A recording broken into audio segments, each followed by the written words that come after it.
Turun dari mobil dengan selendang masih melingkari leher, Sawitri melirik sebentar kepada dua orang satpam yang memandangnya terbengong-bengong setengah ketakutan.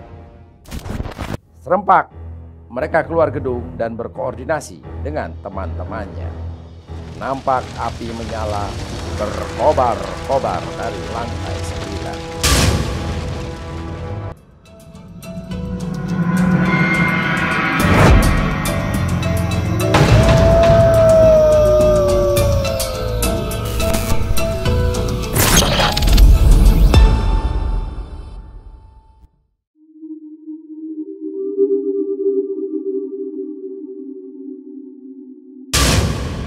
Misteri selendang berwangi kembang kantil.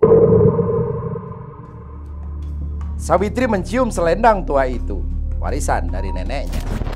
Wanginya selalu membuat tenang saat pikirannya diserang gundah. Selendang ini obat penenang yang sangat ampuh bagi dirinya.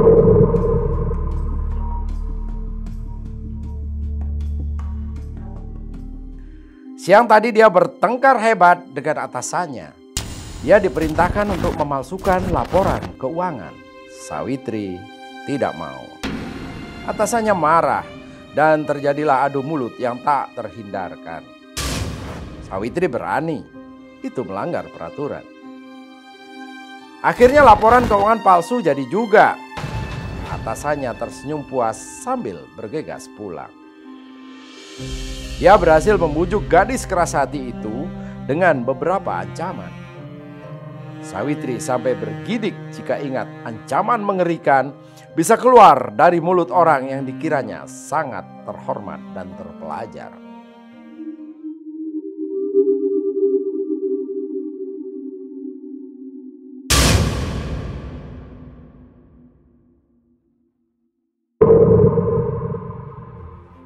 Dengan pikiran suntuk tidak karuan, Sawitri tidak langsung pulang ke apartemennya.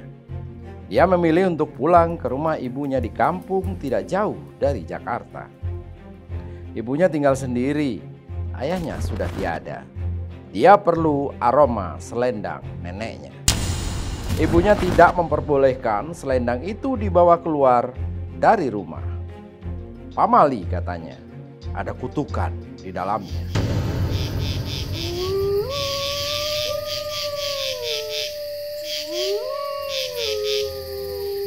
Sawitri terbangun tengah malam.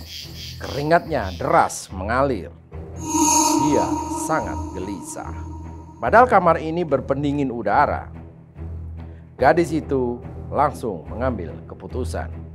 Besok dia harus pagi-pagi ke kantor. Ada rapat penting dengan direksi. Lebih baik dia pulang ke apartemennya. Takut terlambat.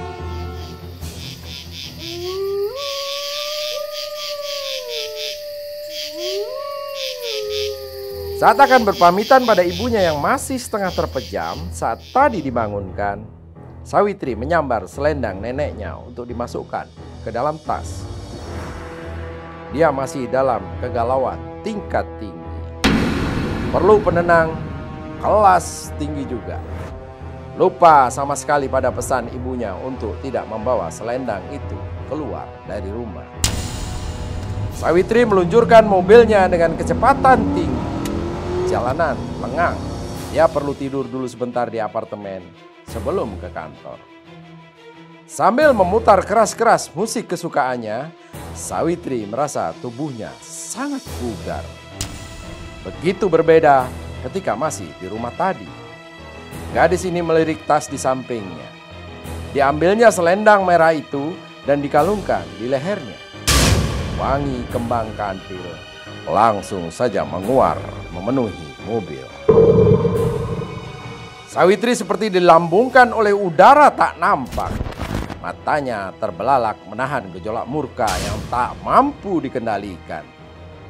Pikirannya dibuntu oleh sesuatu yang dia tidak tahu.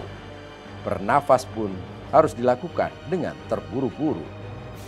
Dia merasa udara tidak cukup bagi paru-parunya dan sebentar lagi lenyap tanpa sisa.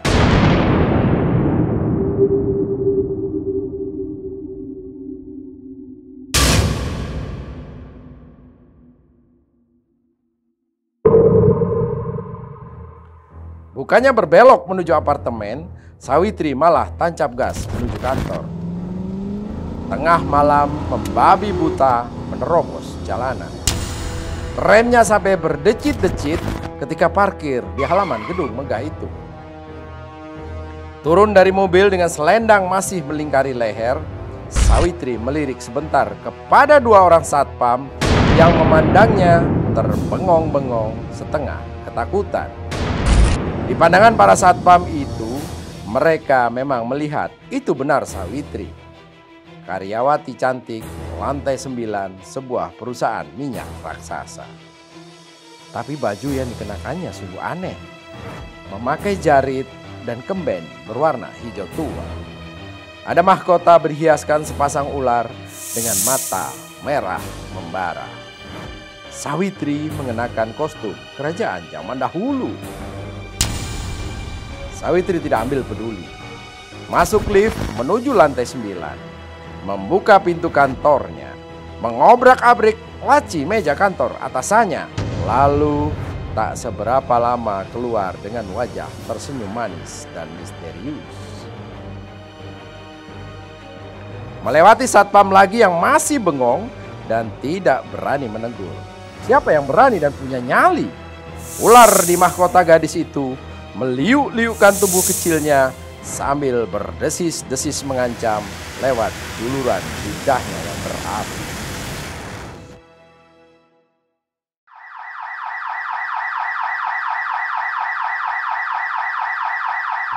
Namun para satpam itu dikejutkan dengan suara alarm kebakaran menguing-uing nyaring dari lantai atas gedung.